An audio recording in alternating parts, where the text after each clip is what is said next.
America pulls their troops out of Afghanistan after 20 years of armed conflict with the Taliban, and many people are applauding the end to American interventionism in Afghanistan and the end to what has seemed to be a pointless war with no clear objective, no clear goal line, and no end in sight. But is everyone happy? What about the Afghanis on the ground whose lives are now in danger? Are they happy? Also, on today's episode, do gender pronouns got you down? Do they leave you feeling confused and anxious, worried about whether you should call an individual he, she, they, or them? Well, don't worry. The infinite wisdom of TikTok is here to help. Hey, it's Lucas Skrobot, and you're listening to the Lucas Skrobot Show, where we uncover purpose, pursue truth, and own the future. Episode 248, August 11th, 2021. And yes, indeed, America is ending what will turn out to be a 20-year engagement in Afghanistan. They will have all of their troops out, President Biden says, by August 31st, which is nearly 20 years to the day of September 11th, 2001, which kicked off this 20-year war in Afghanistan, and tens of thousands, over 100,000 lives lost in Afghanistan. And many people think that this was just a bad deal from the get-go. Many people think that it's just interventionism. America should have stayed out, that it was a causeless war that lost thousands of human lives, not just the 3,000 plus American lives, but tens of thousands of Afghanis and Pakistanis were lost in this conflict. Many think that it was a war without purpose, a war that was fueled by an opioid crisis, a war that fueled the opioid crisis, a war that was about drugs and money. And it's true that Afghanistan provides 90% of the world's opium, but only 1% of that actually ends up in America. Most of the opium and heroin that hits the streets in America is coming from Latin America. But it's still a huge economic boon for the Taliban, the use of opioids, selling opioids, exporting them out of Afghanistan. So there's some great arguments there. Well, here, finally, America is pulling their troops out. Now, this is not something that was initiated by President Joe Biden, so we can't throw all the blame on him. But we see this was a war that was started by President Bush, a war that was escalated by President Obama, a war that President Trump said we are going to begin to withdraw out of Afghanistan. And here is President Biden finally closing the chapter on this 20-year book of history. Here he is at a press conference on August 10th, addressing the nation about what his opinions are about the ending of this war. Just the last few days, multiple cities in Afghanistan have fallen to the Taliban. There's irrefutable evidence that a vast majority of those Afghan forces cannot hold ground there. Has your current plan to withdraw U.S. troops changed at all? No. Look, we spent over $1 trillion over 20 years. We trained and equipped with modern equipment over 300,000 Afghan forces. And Afghan leaders have to come together. We lost death and injury, thousands of American personnel.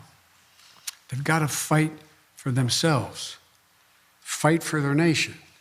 The United States, I'll insist we continue to keep the commitments we made of providing close air support, making sure that their Air Force functions and is operable, resupplying their forces with food and equipment, and paying all their salaries. But they've got to want to fight.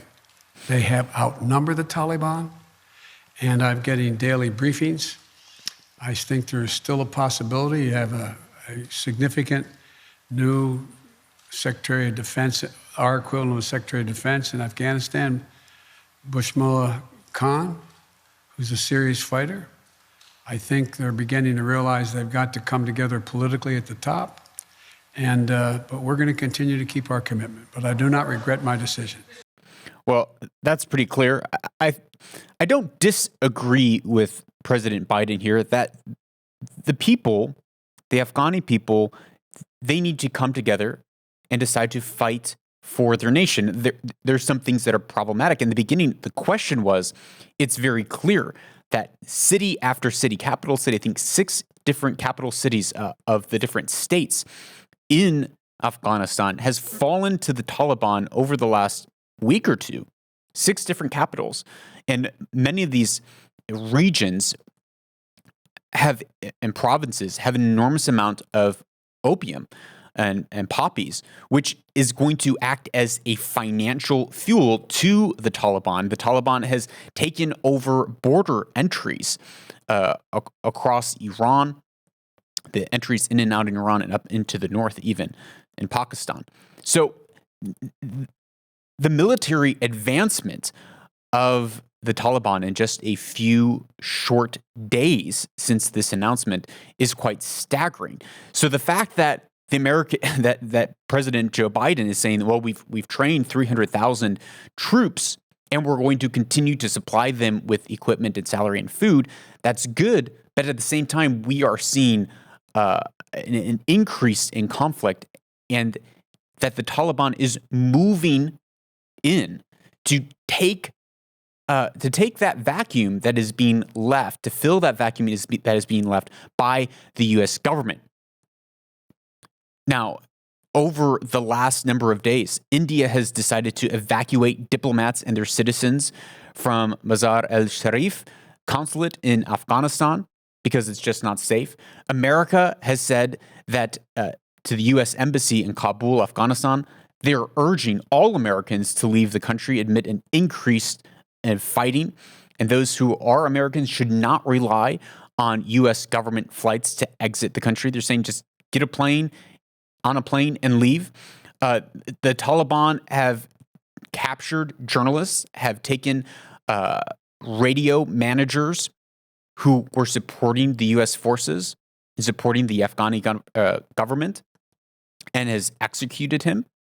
So there in the last week or two, there have been serious loss of life and risk to people who are on the ground who have supported the U.S. forces. Well, here is a clip from ABC with former Ambassador Ryan Crocker talking about the prolonged war and what we might see in the coming days in Afghanistan. A prolonged civil war is a more likely outcome, frankly, George, than a swift Taliban takeover of the entire country. They're being very smart about this. They are not launching major strikes into Kabul.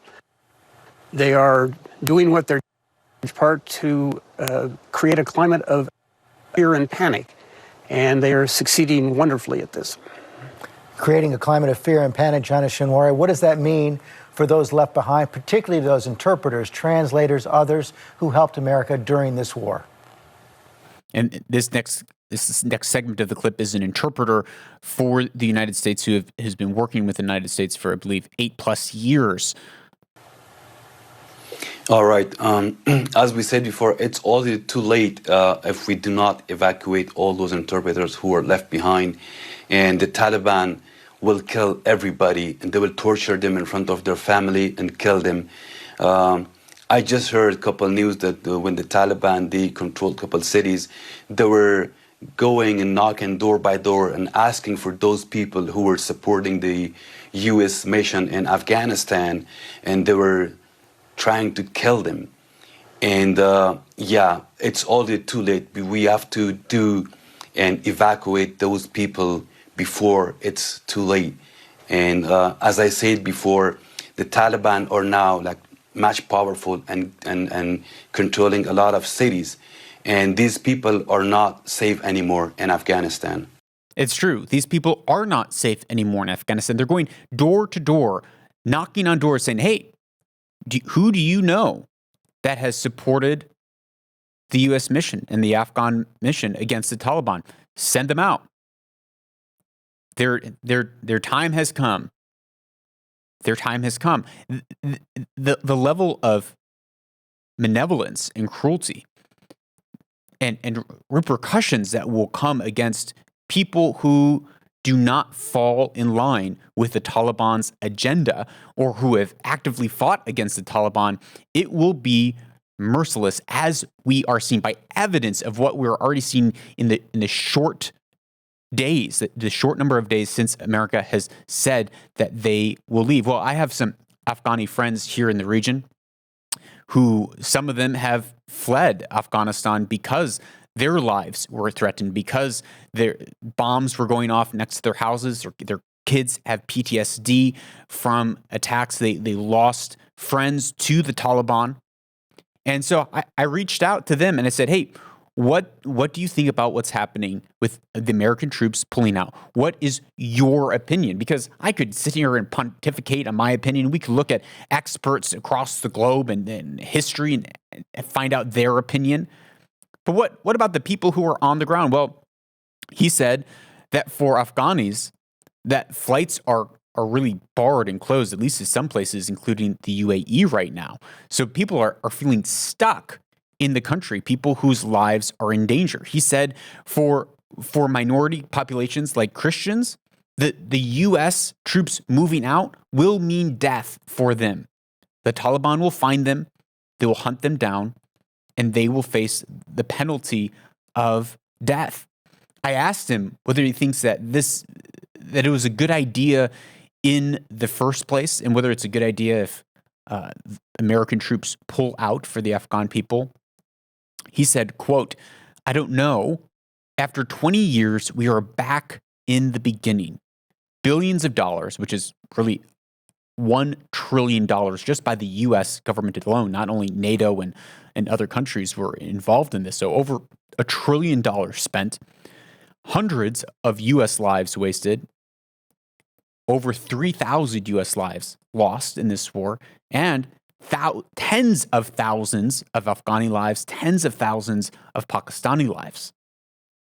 I asked him then, do you think that the U.S. should have gone in the first place? He said, I don't know. Our government is corrupt, and this operation has been sabotaged by Iran, by Pakistan, by China, and by Russia. So it is very hard to gauge on face value of whether it was a good idea for the U.S. to enter in the first place or not, because they were facing not just the Taliban in Afghanistan, but they were backed by Pakistan. And the Taliban, really by some scholars, has now been considered and is considered to be a proxy military faction of Afghanistan to forward the Pakistani agenda in the region. So they were faced other political parties, such as Iran as well, supporting and deterring the U.S. activity in Afghanistan, for better or for worse. So it's hard to say of whether or not the U.S. should have gone in or not in the first place. And this is from his perspective. And then the final question I asked him was, is Afghanistan better or worse with the U.S. entering?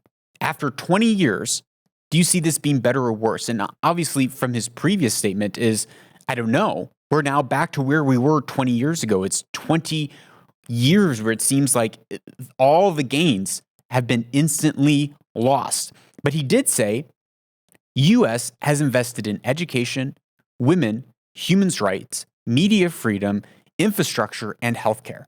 That America didn't just come in with bombs and tanks and airstrikes, which they did, which civilians' lives were lost in the war.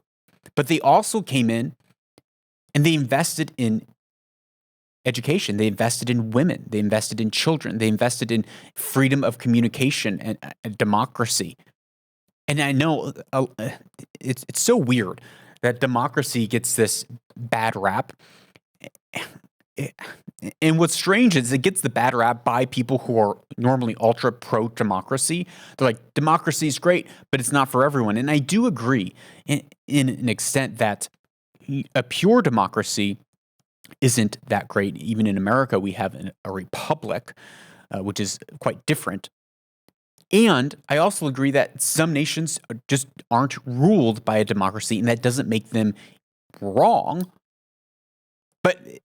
But here in Afghanistan, they have at least seen, and when we look, and we're going to look at the history of what led Afghanistan up to the point of a U.S. invasion in 2001, briefly. But we've seen that the U.S. forces being in there actually created a space for a level of freedom and liberty that they had not experienced in at least decades. A decade, 2 decades plus. So there are positives that came out of that invasion, but that may have been lost. Now, obviously, the U.S. can't stay indefinitely in Afghanistan, and it never intended to stay indefinitely in Afghanistan. As we mentioned already earlier, this engagement was started by Bush. It was increased by President Obama. President Trump was the one to say, hey, we're going to end up pulling out. We're starting plans to withdraw our troops from Afghanistan. And then here, Biden is now finally pulling out the troops. Now, it seems to me that interventionism is a double-edged sword. It is a damned if you do, damned if you don't. You can't win for losing. If you don't do something in a situation like this as being what a lot of people deem the superpower of the world, and a lot of people say, well, you're the ones fighting for liberty. This is your promise. You want to see justice. Well, you should intervene because you are the one saying that you want to help people. And so if people are asking for help, you should help people who are suffering. And if you don't, you're evil for not helping. But if you do, or how about this? And if you don't, your enemy can grow stronger and stronger, and it can actually lead to more and more atrocities. By not intervening early, it can often lead to worse atrocities and genocide and the loss of thousands of lives. It's not just an elusive consequence, the real consequences. But if you do help, you're then accused of interventionism. You're accused of not minding your own business. You're accused of meddling in other people's free society, which that's a valid argument in many cases. And when you finally do leave, you're then accused of either leaving too soon, not leaving soon enough, leaving the wrong way, leaving a power vacuum, which then leads to greater evils or wickedness, as we saw in Iraq with the rise of ISIS. America pulled out, it left a power gap, and ISIS rose up. Now, again, with Iraq as well, there's the question of should America even have gone in the first place? When I talk to my sources who describe what was happening before America went in to pull out Saddam Hussein, they talk about Saddam Hussein saying that they met with him and that leaders were talking with him. And many people were saying that Saddam was changing, that him as a strongman was beginning to soften in his later years. Whether that is 100% true or not, I don't know, but this is what I've been told by people that I know and trust. And people were advising the administration, don't go in. It will leave a power gap, and we don't know what will fill that. Well, now we do know what filled that power gap in Iraq, and it was ISIS. Think of the damage, the atrocities that ISIS did after the U.S. pulled out of Iraq, which then was a result of them pulling out the strongman, which was holding a power balance in the region. What will happen now in Afghanistan? Well, here is a correspondent with the DW News from out of Germany, Ali Latifi, a journalist correspondent in Afghanistan. I think the people of Afghanistan, they knew that I mean, the writing was on the wall that this, that this invasion, whatever you want to call it, was going to end at some point. And ever since Trump, it was very obvious that it was going to happen fairly soon. But what frustrates the Afghan people is not necessarily, they were saying, if you're going to go, just tell us when. But more than anything, don't leave without some kind of conditions. There are no conditions on the Taliban. There are no conditions on the government. There is no real, impetus for either side to go and seriously take on the peace talks in Doha right now. There is no impetus on the Taliban for any kind of a ceasefire or reduction in violence. The fact that they just said, we're leaving with no restrictions, with no with no conditions, that's what's upset the Afghan people more than anything. Leaving with no conditions. That is a problem. And it seems as with a war like this, and maybe obviously, I'm sure the U.S. government and the generals involved in the Afghan military and government, I'm sure they had goalposts. I'm sure they had KPIs. I'm sure they had landmarks. I'm sure they had strategy. I'm sure they had goals that they knew that they needed to meet in order and objectives they wanted to fulfill in order for them to be able to pull out. So I don't have intimate knowledge of that. I'm sure that people much smarter than I was working on this problem. But it doesn't seem that there were a lot of conditions or stipulations in this withdrawing from Afghanistan. And it does seem that the Taliban is quickly gaining ground. This is what former President George W. Bush had to say about the fact of the withdrawal from Afghanistan in an interview with DW. The progress that could be made for young girls and women in Afghanistan. It's unbelievable how that society changed from the brutality of the Taliban. And now all of a sudden, sadly, I'm afraid Afghan women and girls are going to suffer unspeakable harm. Is it a mistake, the withdrawal? I think it is, yeah. Because I think the consequences are going to be unbelievably bad. The consequences are going to be unbelievably bad. And whether we agree or disagree with former President Bush's activity in the region, and whether those will stand the test of time as being something that was on the right or wrong side of history, that's not for us to look into today. But I do think he's correct in that the way that we have withdrawn, that the American military is withdrawn, it seems to leave this vacuum where the people who will suffer are women, are children, are interpreters who have helped, even though there's a way out for interpreters, but clearly there are going to be people who aided the U.S. operation and aided the current Afghani military and government that will suffer consequences under the Taliban's rule. If they do, whether swiftly or in a long, drawn-out war, end up winning what might turn into, as former Ambassador Ryan Crocker told us earlier in this show, a long and drawn-out civil war. Well, here is back to Ali Latifi, his thoughts on the operation in the first place and how damaging this 20-year war was and the real toll that it took on the Afghani people. I think it's very interesting that he's suddenly, concerned about women and children because, his war made... And by he's talking about President Bush. His war made a lot of widows and made a lot of children orphaned. There was a lot of... there was rendition, there was Guantanamo, there was imprisonments, there was night raids, there was drone strikes, there was airstrikes. There was all kinds of things that if he's concerned about civilians, he should have, thought about during his own administration. This is true. He does have a point here that the loss of life over this 20 years is staggering, especially when it's framed in the light that all of these gains could have just been lost in 3 weeks' time. That 20 years of work and lives can disappear in a month's time.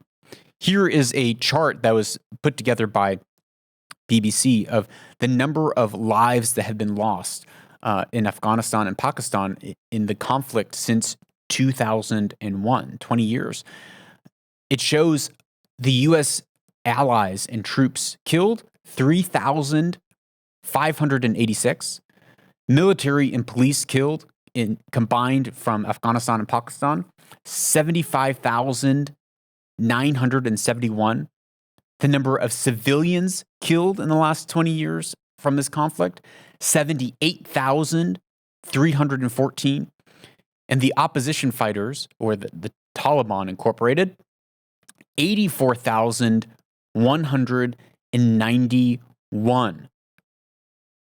That is over 200,000 lives lost in the last 20 years. And if all of these lives are lost for nothing, then that really does seem like a waste. That really does seem like it was all for nothing, that this was just a big waste of lives, that this was a completely failed operation, and that the pulling out makes all of these lives for naught. The pulling out makes all of these people who suffered before and the suffering going on for nothing.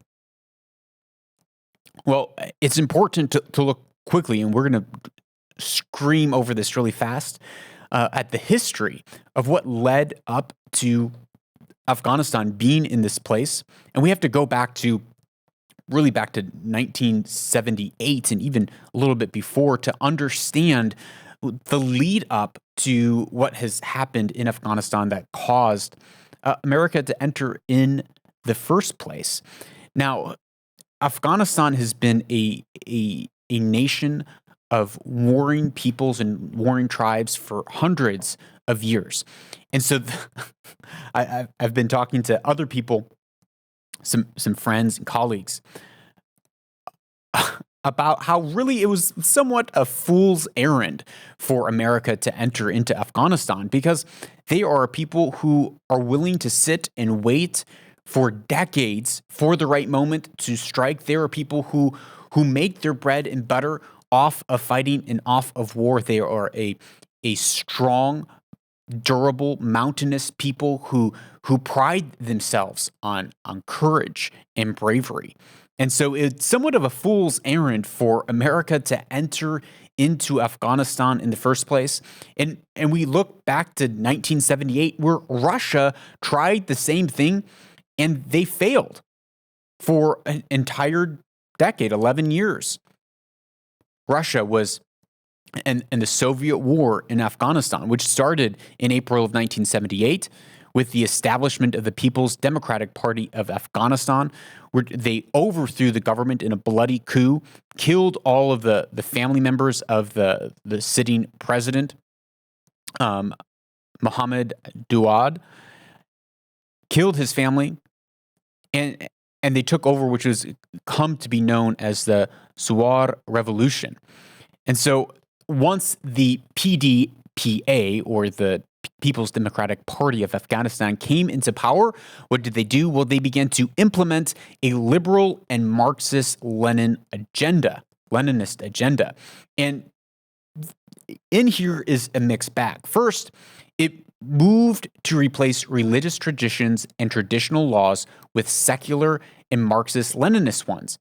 Men were obliged to cut their hair, and women could not wear a chador or abaya, and mosques were placed off limits. So here we see, the liberating socialism, Marxist, Communist Party come in, and what do they say? They force men to cut their beards. I think something like that is happening right now with the Uyghur people. They're being forced to cut their beards. They're not able to practice their religion, no freedom of religion, and women were not allowed to cover their heads. A full-on stamping out of their freedoms. Now, the PDPA also made a number of reforms, which really seem to be positive when it comes to women's rights and women's reforms, such as banning forced marriages, giving state recognition to women's right to vote, and giving education and equality of education to women, job security, health services, and making sure that they had the ability to raise their families right. So there are positive things that the socialist Marxist worked to do in educating women during this time. But they also pushed state atheism and worked to just full on outlaw Islam. Now, the USSR also sent in contractors to build roads, infrastructure, hospitals, and schools to drill well water, and they also trained and equipped the Afghan military.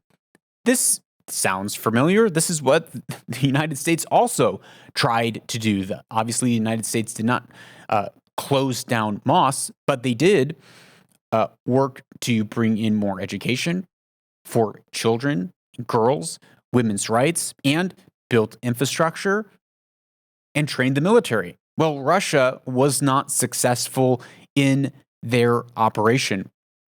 Now, at the same time, Russia and the the PDPA, not necessarily Russia, but the PDPA, which was backed and funded by the Marxist-Leninist USSR, they tortured, murdered thousands of members of traditional elite, religious establishment, and the intelligentsia. The government launched a campaign of violent repression, killing some 10,000 to 27,000 people and imprisoning another 14 to 20,000 more. The repression plunged large parts of the country, especially rural areas, into open revolts against the new Marxist-Leninist government, and by 1979, unrest had reached 24 out of the 28 Afghan provinces because everyone was uniting under Islam against these communist rule and the communist enforcement of it, having non-religion, of people not being able to worship their God in the way that they wanted to. Well, other atrocities that happened in this time, some scholars believe that the Afghans were victims of genocide by the Soviet Union. Soviet forces and their proxies killed approximately 562,000, between 562,000 and 2 million Afghans. The Russian soldiers also engaged in abductions and rapes of Afghan women. Some statistics say about 6 million people fled Afghan as refugees to Pakistan and Iran, where there are over 38,000, and 38,000 made it to the United States, and many more to the European Union. So it wasn't all sunshine under the USSR. They did push some reforms, but they also seem to have pushed a genocide. Now, it was because of mounting pressure and resistance against the Marxist-Leninist Communist Party in Afghanistan that finally fell in 1989, which that led to a civil war that took place between 92 and 96, where people were, military parties were fighting for power to really reconstitute and reestablish unity among Afghanistan. Well, this resulted in the Taliban coming to party in 1996. Now, Taliban means two students. Talib is students, Ban is two. So Taliban actually just means two students.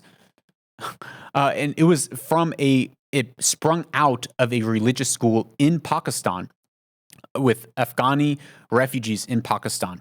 Now, as I said earlier, some believe that really the Taliban became a proxy or an extension of the Pakistani army into Afghanistan, as there was a lot of international interference in that time in Afghanistan between 92 and 96. Well, it was finally, as I said, we're screaming through this history because it really does lead to an idea of what was happening in the country before America stepped in 2001. And it gives us a clearer picture of the conflict that has continued to happen there. with continual civil war for decades now. Well, it was in 96 that the Taliban, with the military support of Pakistan and the financial support of Osama bin Laden, prepared for another major offense against Massoud, who was ruling and leading, really the military leader over Afghanistan and over Kabul back in 96. Well, in September of 96, Massoud, he ordered the retreat from Kabul, and the Taliban set up control in Kabul, the capital of Afghanistan, in 1996, and they established the Islamic Emirate of Afghanistan, which this is important for some of the clips that we're about to play to understand what was happening back in 1996. Well, they imposed on parts of Afghanistan under the control their political power and their interpretation of Islam. And they issued edicts forbidding women from working outside the home, forbidding women and children to attend schools, or leaving the home unless they were accompanied by a male relative. One of physicians for the human rights said that no other regime in the world has methodically and violently enforced half of its population into virtual house arrest by prohibiting them with the punishment of pain and physical violence. Now, there was one man, as I mentioned before, Ahmed Sas Massoud, who was the ruling military leader who then retreated from Kabul, that was withstanding and fighting against the Taliban in Afghanistan for a number of years. The National Geographic did a documentary on it titled Inside the Taliban, and they said that the only thing standing in the way of the Taliban massacres that were happening was Massoud. So he was an influential leader. He was a political and military leader that was fighting for Afghani people who were being massacred at that time by the Taliban, fighting for women's rights, fighting for young girls to have the right to be educated, women to be able to work, to be able to leave the house. And he resisted and resisted. Now, the Taliban tried to bribe him and said, hey, join our side. We'll make you prime minister. We'll give you everything you need and everything you want. But Massoud said there is no way, because your principles, your values can completely contradict mine. I could never give myself to that. But he still believed that, and he hoped that he could establish principles of democracy. And he wanted to convince the Taliban to join into a political process that could lead towards free elections and to democracy in the future. Well, what happened? On September 9th, 2001, 2 days before September 11th and the attack on the Twin Towers in America, 2 days before that, Massoud was assassinated by two suicide attackers inside of Afghanistan. So here we have the one force that is really holding back the Taliban. Gets assassinated 2 days before September 11th. And then September 11th happens, of course, as we all know. And at that point, they recognized that operation was led and taken responsibility for by Al-Qaeda, which just means the base. The base was in Afghanistan under the Taliban's protection. And so the United States thought that it was a good idea to enter and to push back the Taliban to secure its position against the war on terror. And the rest is history, as you know, the last 20 years of war in Afghanistan and even Iraq in the Middle East. So that was a brief history, which shows us two things. One, Afghanistan has known decades of war, decades of atrocity and genocide by multiple parties. And as I said, it seems to be a fool's errand for America to try to enter. Possibly.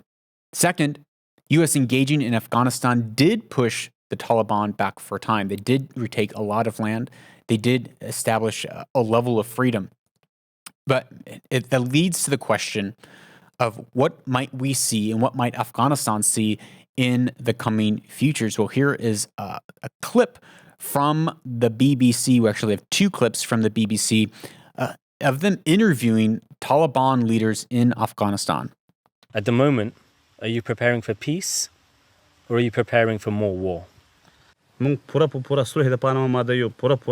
are absolutely ready for peace. We are most fully ready for jihad. For the We're not past tired year, of fighting. you've not been fighting against the Americans. You've been fighting against other Afghans, other Muslims. Our problem is with the government. We want an Islamic system. We will continue our jihad until they accept our demands. The Taliban don't see themselves as just a rebel group, but as a government in waiting. And that's true. They don't see themselves as a rebel group. They see themselves as the rightful government in Afghanistan. And as they said, we are ready for peace. But if we don't get our demands, if we don't get what we want, we will continue our war. We will continue our fight until we establish what? An Islamic Emirate of Afghanistan. An Islamic state. An emirate is just a state. An Islamic state of Afghanistan. That is their goal. And they said, we're not tired of fighting, and we're going to continue to fight until we establish our vision, our goal. So the question is, has the Taliban, have they changed since 1996 when they put atrocious, I don't even want to say laws, but just regulations and forcing women to stay indoors, forcing kids, young girls to not have access to education? Have they changed? Does the Taliban have a new face? Well, luckily for us, the BBC asked that exact question. Lots of people I speak to, they fear the Taliban coming into power because they think they'll see a repeat of what happened in the 1990s. Do you think that you did things wrong back then, and would things be different now? The Taliban before and the Taliban now are the same. But there are some changes, of course, in personnel. Some people are harsher and some people are calmer. I mean, that's not very encouraging. It's like, well, I mean, the Taliban is the same Taliban, same Taliban from 30 years ago. And our goals really haven't changed. Of course, personnel has changed. Some people are harsher and some people are calmer. In other words, nothing has changed. Our goals, our vision of the future, it is the same.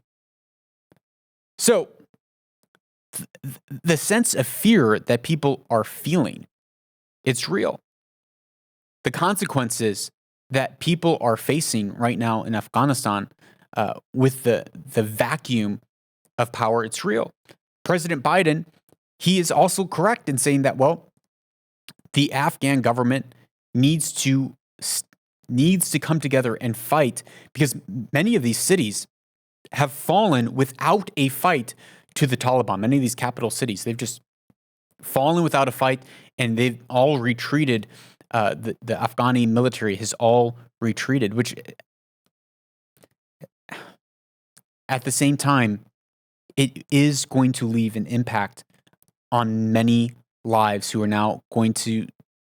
have sided with the Afghan government, who are now under Taliban rule. Well, what about the legacy?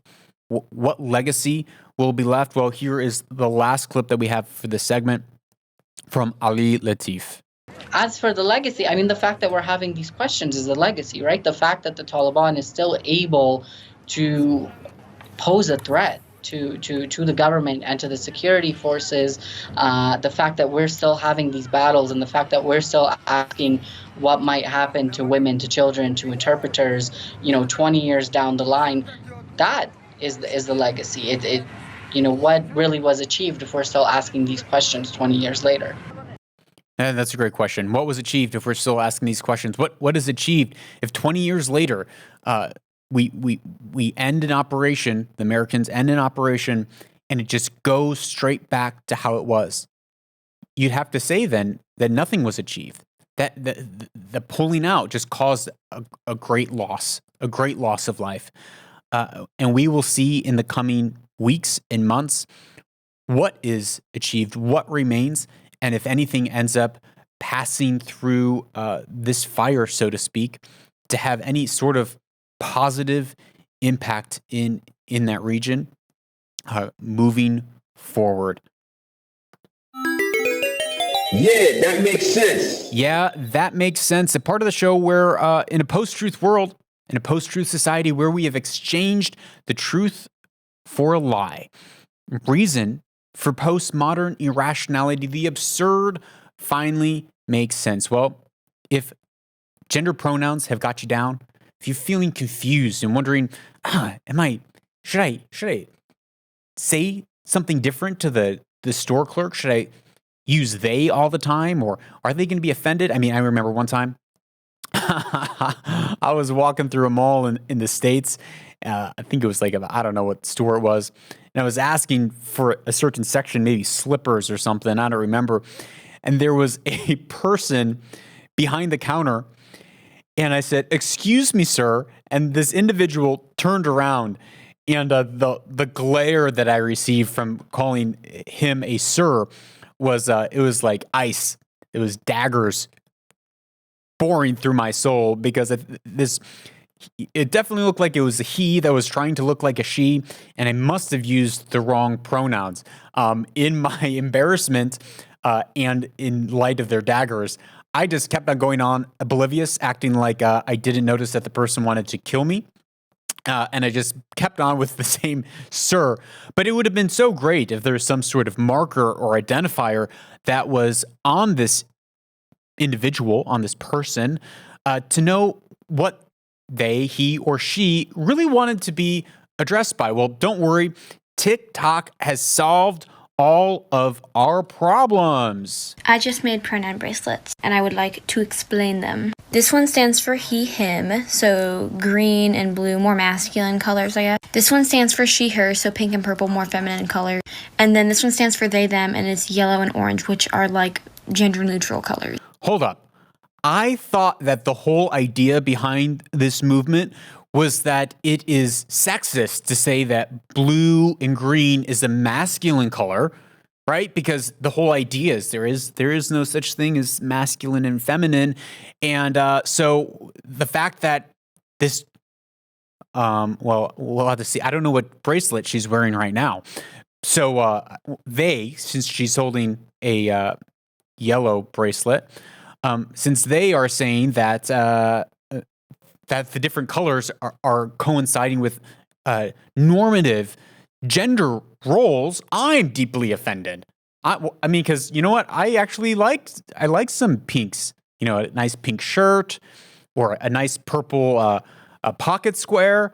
Those are very masculine to me. So off the top, I'm just offended by this. So man, so offended.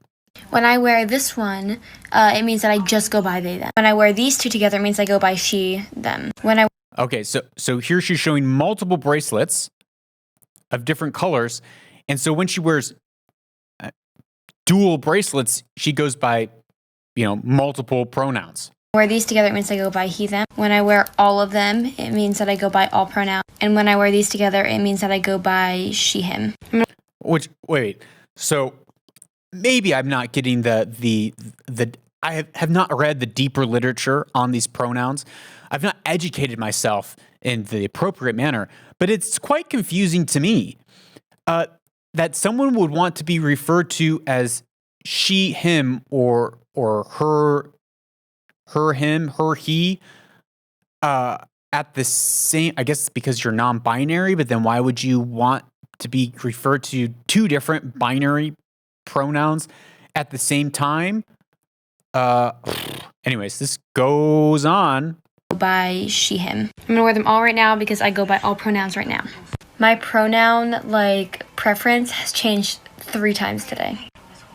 This does not happen very often with me, but I'm wearing all 3 right now. Oh, did you catch this? All pronouns right now. My pronoun preference has changed 3 times today. My pronoun preference has changed 3 times today. I guess, it's true, right? Gender fluidity. if we're embracing gender fluidity, but man, if someone's like this used to be called something. This used to have a name, and there was multiple personality disorder. If someone's identity is changing multiple times throughout the day, that sounds like it's a serious issue. This is not something that's just merely laughable, but it seems like there are. I mean, this used to be called a real issue. This used to be called a problem, and now it's celebrated. Now it's celebrated as liberation from normative, patriarchal, oppressive ideology that has been spurred on by white supremacist colonialism to destroy the power of the trans enlightened divine ones. When really it's someone that is manifesting multiple personalities, multiple identities in a day. That sounds like a disorder to me. And a few years ago, it was widely accepted as you need help, not you should be celebrated, not you should be on a stage, not we should push this on a generation.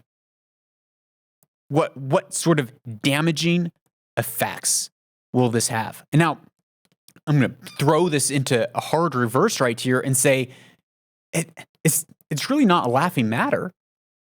It's really one where I want to use empathy and say, man, how can we get kids like this, minors like this? How can we get them help?